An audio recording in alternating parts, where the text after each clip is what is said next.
Okay, so the first thing you want to do is you're going to start with your spine matrix, and you always want to start with the left pre-position. You have a harder time turning your body to the right. So from the left, what you're going to do is take your arms, let your arms drop, let your spine round, and then reach the hands to overhead. And I'd say maybe go 3. And then after 3, what you're going to do is you're going to turn your shoulders a little bit to the right. Do another 3. A little bit to the right. Another 3. A little bit to the right. And I would recommend going very gradually, because if you go gradual, you'll really start to sense and pick up when your body starts to feel more limited. When you get to that point where you start to feel limited, you can work through it a little bit, but then that's your threshold, and that's just where you go. You want to make a mental note of where you leave off, because that's close to where you're going to want to start next time. So you won't always necessarily start full left. We'll eventually want to kind of start you closer to where your threshold is. The next thing is when we go to our side bend, it's the same thing. Left pre-position, both hands. Now as I move my hands, I allow my hips to move as well. After a few repetitions, I'll turn a little further to the right. Another few repetitions, I turn a little more to the right. And just allow the hips to continually counterbalance your arms. On this one, it's your arms that swing and your hips that move to respond to the arm. The arm initiates the movement, the hip responds to the movement. The next one's the rotation. So this one, you want to just be very cautious when your arms reach their end range of motion. So you wouldn't want to see or feel this.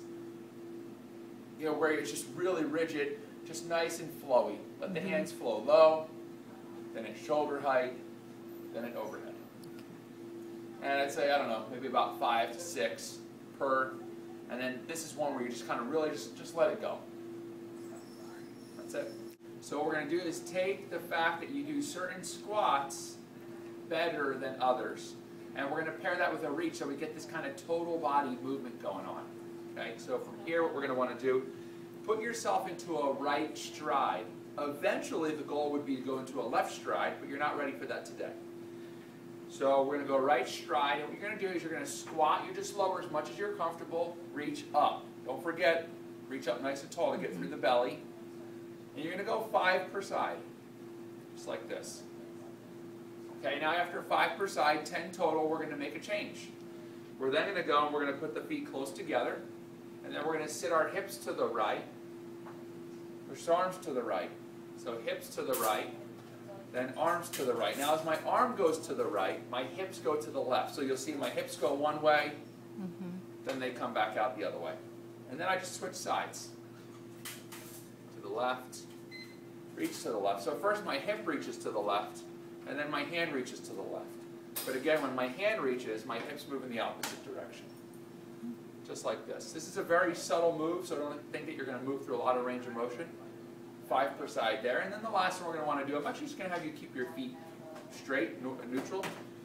And what you want to do is you're going to twist down to the one side and then reach up and across. Now you have 2 options. You can either keep your eyes fixed as you do it, or you can let your eyes turn. I'd recommend experimenting. Just play with both. Okay, and then go the other arm. Twist. Here. Again, don't worry about going through a lot of range of motion. You just take up what your body has to give. Next is the pivot matrix. And what you want to do is you're going to hold on to something with your left hand. You can eventually switch to the right. You can do both. It's really, it doesn't matter. If you're in a hallway, try both. Try right, try left. There's no real wrong way to do it. We're just kind of playing a little bit. So it's going to be right foot moving, left foot fixed. And what we're going to do here is we're going to do a forward to back step. Now, I'll show you from the side. You want your hips moving forward to back. So the foot is the driver, but my hips are responding.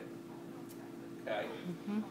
Now the tweaks are, after you do, I don't know, maybe about 10 to 15 reps going forward to back, we're going to take the right foot, we're going to go back, but we're going to go wide or outside.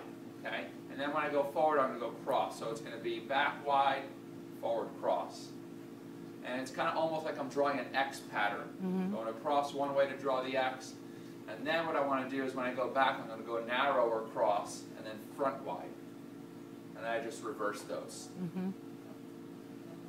And I think all these about 10 to 15 each would be great. So So the plank matrix is going to be one of those activities that we'll do that's going to get your core and your hips working and moving together. But we're going to do all of them, even if there's a little bit of discomfort, because you're not full weight bearing on the limb. So here we go. You're going to have basically where hands are going to be fixed, your knees will be moving, and you're going to first start by pulling the knees up toward the chest. When I'm looking at this from the back, I want to see the whole pelvis moving with the leg. And you'll see that when I turn around. Then the next variation is you're going to pull the knee up to the outside of the elbow. And then the last variation is where you're going across the elbow. So here's how that looks.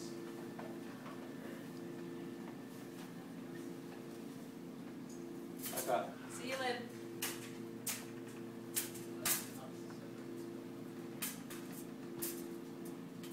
And what I want you to do when you watch that is you just watch for the whole body kind of integration, how I let everything move with everything.